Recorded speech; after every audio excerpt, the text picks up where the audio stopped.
यही सारी बातें होंगी।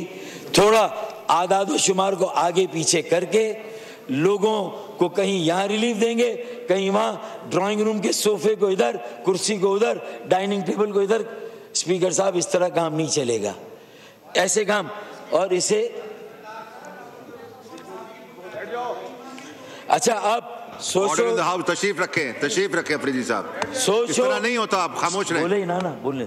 Socio economic justice, socio economic reforms, socio economic development charter, participatory democracy charter. अच्छा, एनएफसी पर कोई बात नहीं हुई। 2008 में 7वां एनएफसी हुआ, उसके बाद से अब तक एनएफसी नहीं हुआ।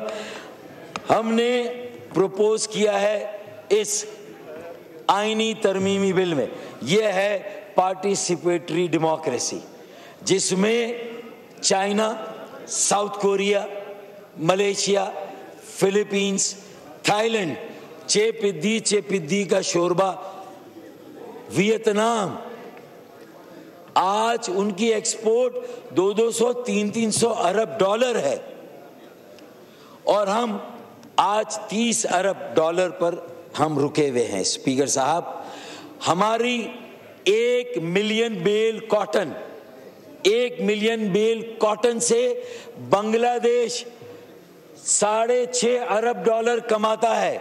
6 अरब डॉलर हमारी 1 मिलियन बेल कॉटन से, और हम 1 मिलियन बेल कॉटन से 1.5 अरब डॉलर कमाते हैं। ज़रे मुबादला, वो 6 अरब डॉलर और हम 1.5 अरब डॉलर। ये सारा वो फर्क है वैल्यू एडिशन का, जो इंसेंटिव्स देने हैं छोटी छोटी डोमेस्टिक इंडस्ट्री को, एसएमईज को। ये बहुत काम की बात है। मैं बजट पे बात कर रहा हूँ, बजट की। सब्सक्राइब करें और बेल दबाएं ताकि कोई खबर रह न जाए।